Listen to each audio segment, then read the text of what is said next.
Are you tired of taking the same photos everyone else is? Wondering, how do I create images that truly stand out, that you're proud of, and that are uniquely your own? Well, I'm Susan Magnano, photographer, light painter, and your guide to creative exposures.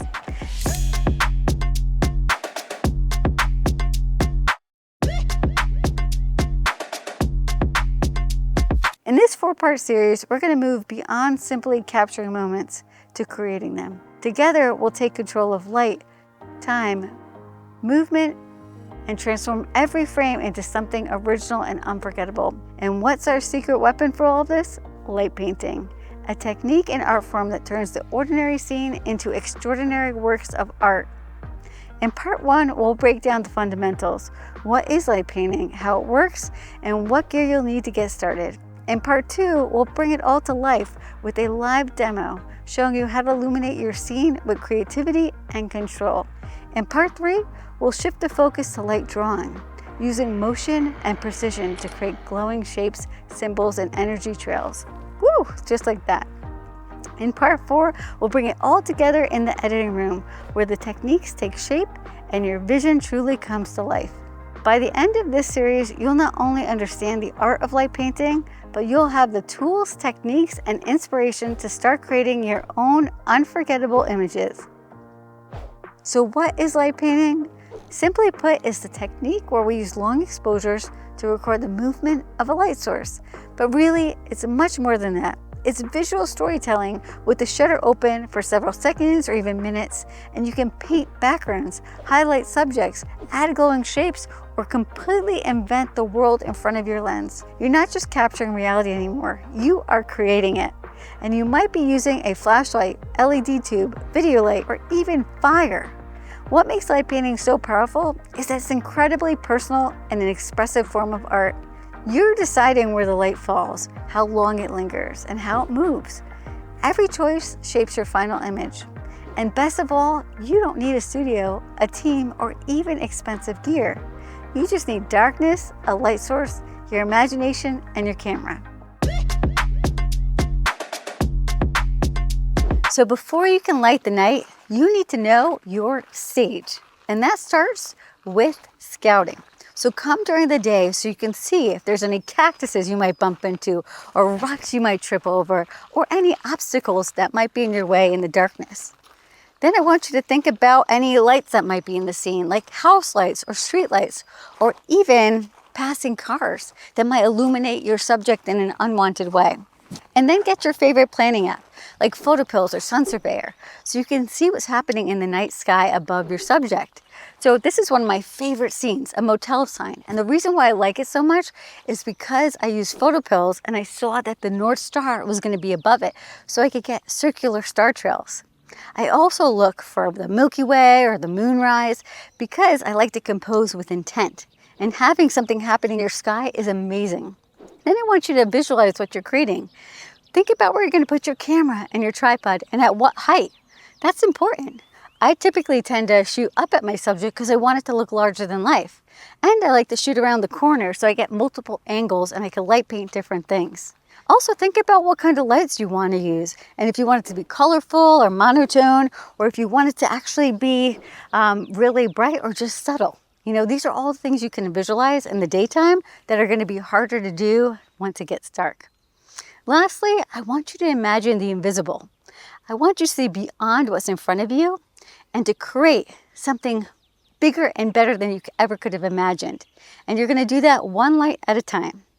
So I think we covered scouting. I think we should move on to what gear you're going to use next. Come on. So let's get into the gear. Now, when you're doing light painting, you actually don't need any special gear. You need a camera, a tripod, and some lights. So let's dive into the ones I use. I'm using a Sony a7R5. I typically use a lens that is a 17 to 28 millimeter or 14 millimeter prime. And the reason for that is I want a wide view. I want to have more real estate to light paint. I also use a Benro tripod. I love Benro. They're really sturdy, stable, and easy to travel with. I also use a remote trigger most of the time so I can stand in my frame and trigger my camera. And when I don't have that with me, I use a 2 or second delayed timer. I also highly recommend having a little belt in a pack like this, or a fanny pack or a purse, because when you're walking around in the dark, you'll have a lot of little light tools and stuff in your hands, even your remote trigger, and you tend to put it down in places. And I recommend, if you have a purse or a pocket like this, it's easy for you not to lose them in the dark. So I guess that sums up my gear. Let's move on to light painting tools. Now this is the really fun part.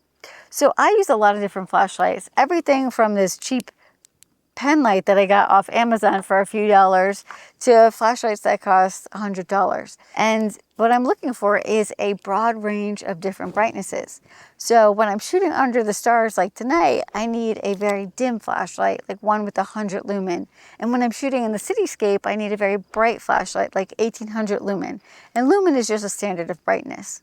So I get flashlights at the dollar store, and I also pick them up at the flashlight store. So I recommend getting one with a bunch of different modes, and even strobe mode's really fun, so you can get some interesting patterns. I even have one that turns many different colors. This is called the RGB Critter.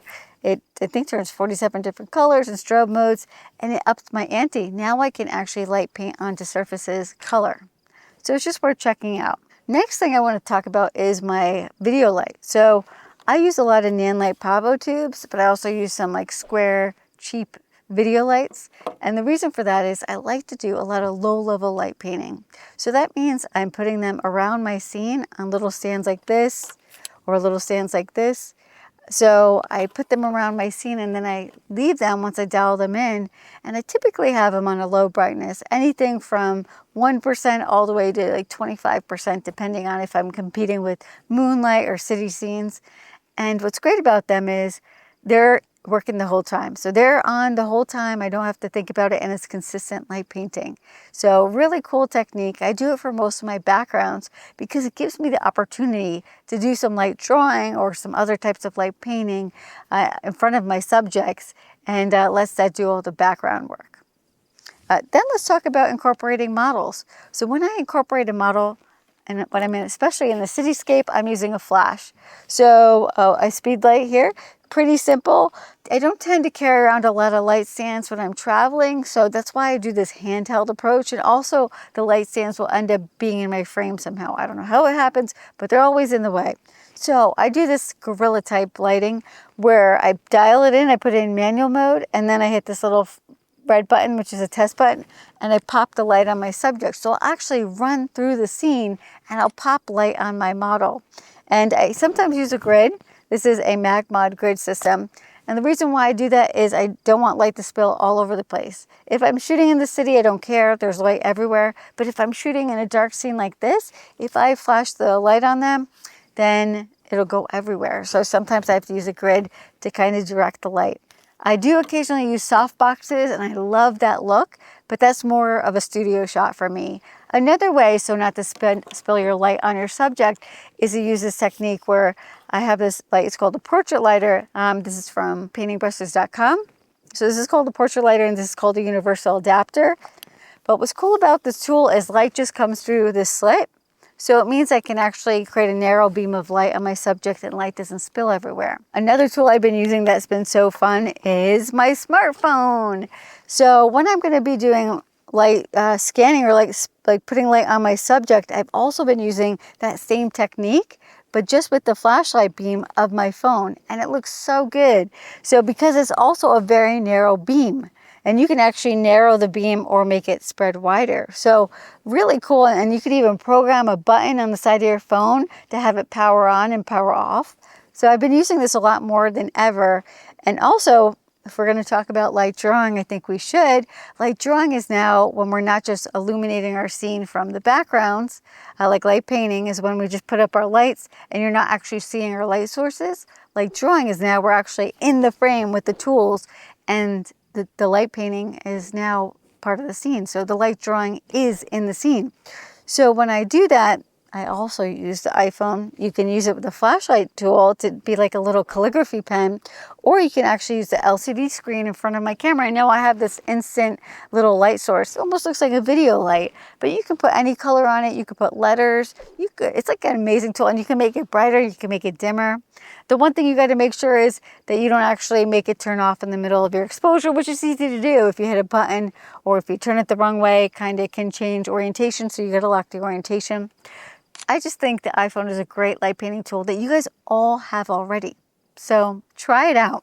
Since we're talking about DIY tools, I want to talk about some other ones that you may already have in your arsenal before I go down the rabbit hole with ones I've bought. So I know this is strange, but I'm sure you guys have a soda bottle. This one is an old Sprite bottle. But just by sticking a flashlight in your old Sprite bottle, you have an instant green marker. And you can do so many things with this. It actually looks really cool.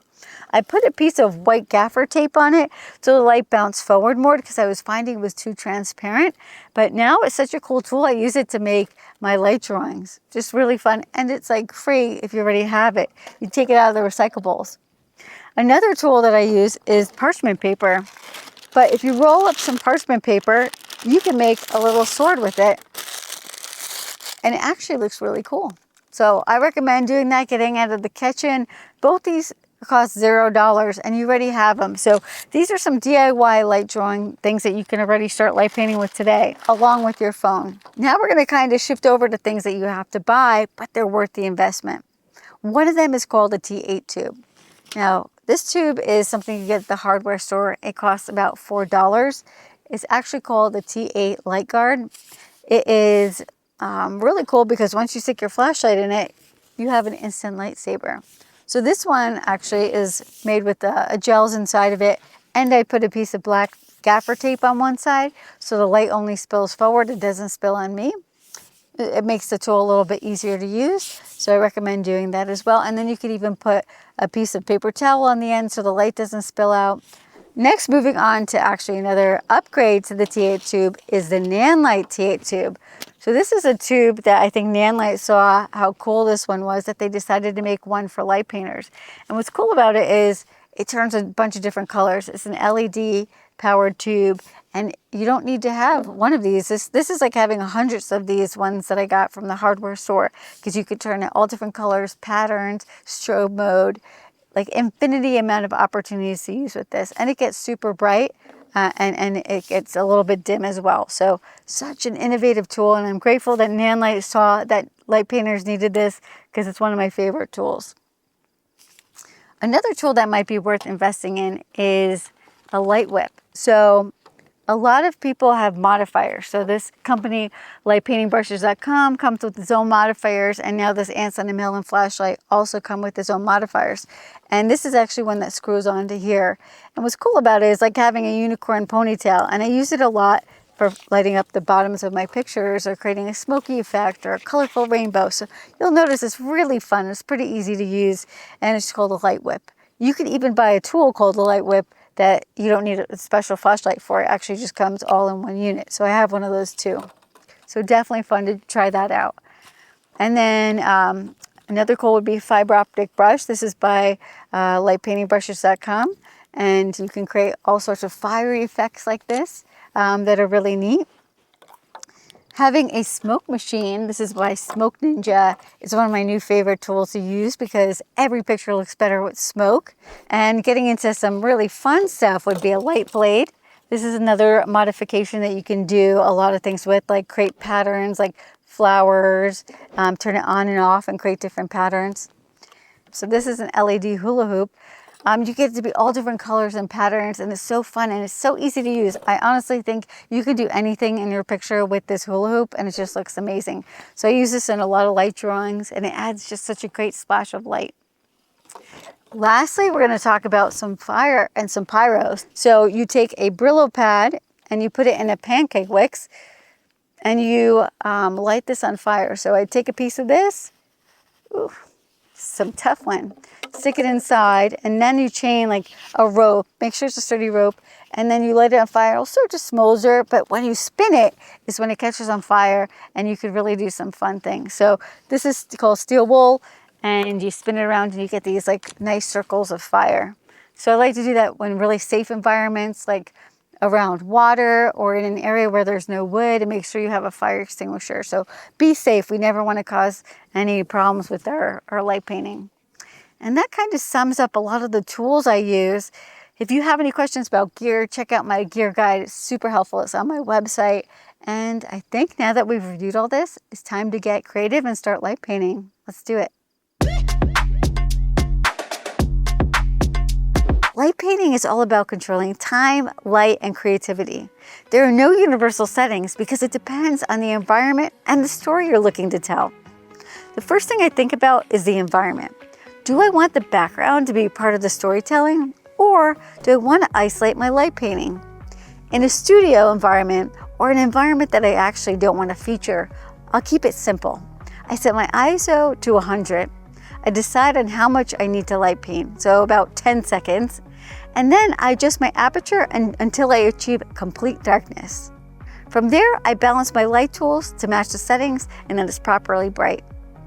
In a cityscape where I want to see some of the environment, I expose for the ambient or the background lights, but I underexpose them by a stop because I need to give the background a little bit of darkness so I have something to light paint on top of, so a darker foundation. City lights are super bright, so I usually use my brightest light tools to compete with them. Under a starry sky, I expose for the stars themselves. Like if I'm shooting the Milky Way, I usually start my exposure at ISO 3200, 15 seconds at f2.8. And then I switch to my dimmest light tools, even to keeping them at 1 or 2% brightness. The process always follows the same flow.